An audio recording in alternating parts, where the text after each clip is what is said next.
They say history is written by the winners, but in Cattingham, it's written by the ones who stay awake long enough to see the sunrise.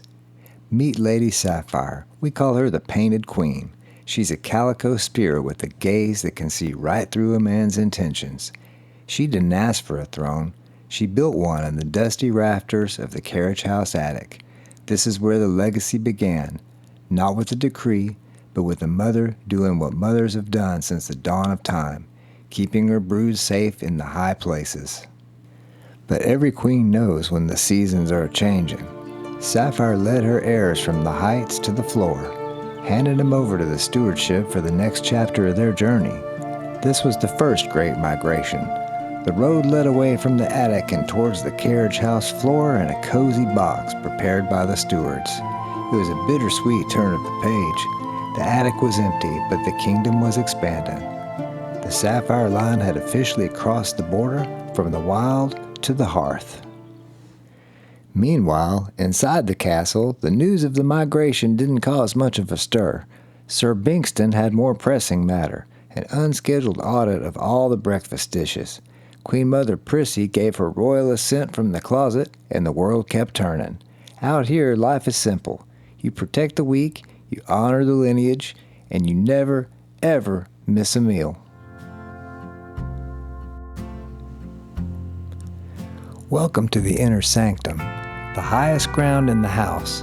Today, the High Council is meeting to discuss matters of state. But if you're looking for a debate on the attic rumors, you're in the wrong room. The only agenda here is the complete and total cessation of all movement.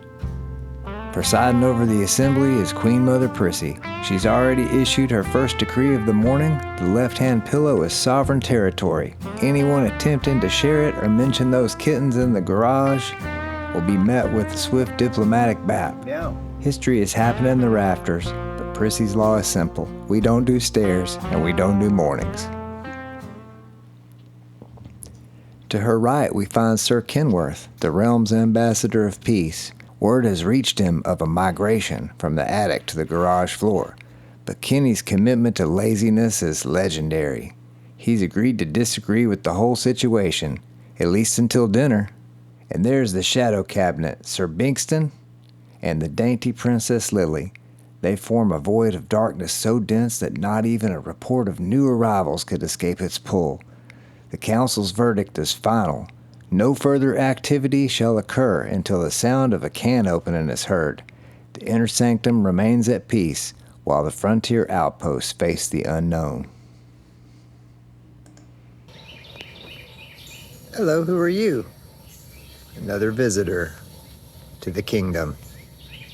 Some folks think Bingston has stared at a blank wall. What they don't see is the invisible security grid he's building with his mind. Either that or he's trying to remember if he left the stove on. Out here, it's a fine line between genius and just plain spacing out. But if you're looking for the true seat of power today, you gotta look to the leather throne. Usually it's a shared jurisdiction. Princess Penelope has declared a total blockade. Look at the leopard wildcard there. She's gone deep undercover in that pink crochet, effectively evicting every other royal from the executive chair. She's got that round belly tucked away, a trophy from a lifetime of successful raids on the royal dishes. To her, the attic heirs are not a problem. Today, her only mission is to see how much of that leather she can claim for herself.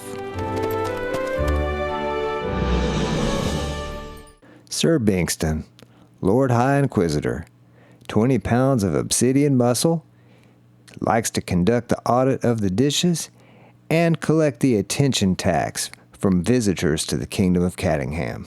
Sir Kenworth, Ambassador of Peace. Kenny is famous for his nose presses to the camera and McNugget diplomacy. Princess Penelope, the leopard wildcard. She's bangle-spotted and owner of a round belly. Princess Penelope always wants to claim the leather throne. Princess Lily, the royal confidant. She's a veteran spy and observes the hallway chaos with a weary dignity. Lady Sophia, Duchess of Grace. Lady Sophia is the anchor of the kingdom. She maintains diplomacy in her silence. And then we have Queen Mother Prissy, the Grand Matriarch. She rules the wooden carved headboard and is the enforcer of the decree of hospitality. Somewhere in the hallway, the law is moving. Sir Bingston, the Lord High Inquisitor.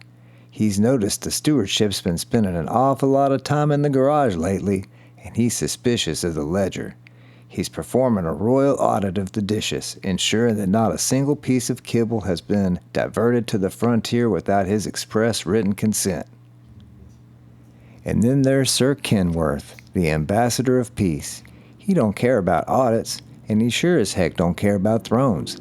He's just here to remind the stewardship that no matter how many heirs come and go, he's still the face of the welcoming committee. He's offering a royal nose press to the lens, a diplomatic gesture that says as long as there's a bag of McNuggets in the kitchen, he's ready to sign any treaty you put in front of him. Out here on the perimeter, the glass door is our early warning system. Sir Kenworth's been staring at a single blade of grass for 40 minutes. He's convinced a rogue cricket is plotting a coup. It's a lonely vigil, but somebody's got to hold the line while the rest of the world is sleeping.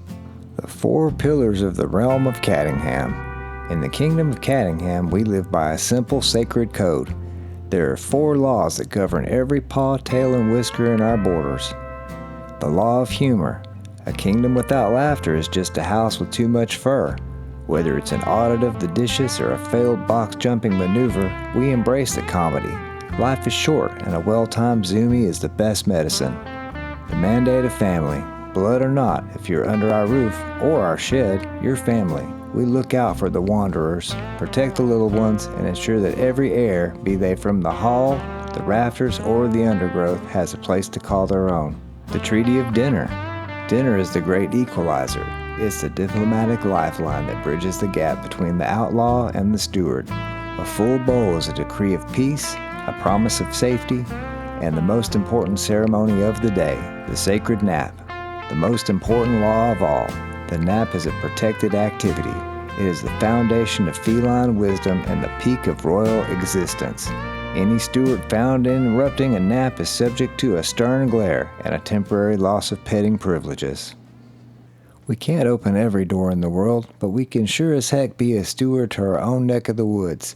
These chronicles we share aren't just stories. They're a light shown for ones still out there in the tall grass, the neighborhood wanderers looking for a hand they can trust and a porch to call home. Whether it's a bowl of water on a hot Texas day or helping a wild soul find a family of their own, every bit of kindness is a decree of hope. Our mission is to see every one of these frontier spirits trade the rafters for the firelight and find a kingdom where they can truly belong. Look out for the wanderers. Be the sanctuary they're searching for. Until the next sunrise, keep the faith, keep the peace, and keep a seat by the fire for a friend in need. This is the Royal Scribe, signing off from Cattingham. Until next time, 9 lives, 1 kingdom, 0 naps interrupted.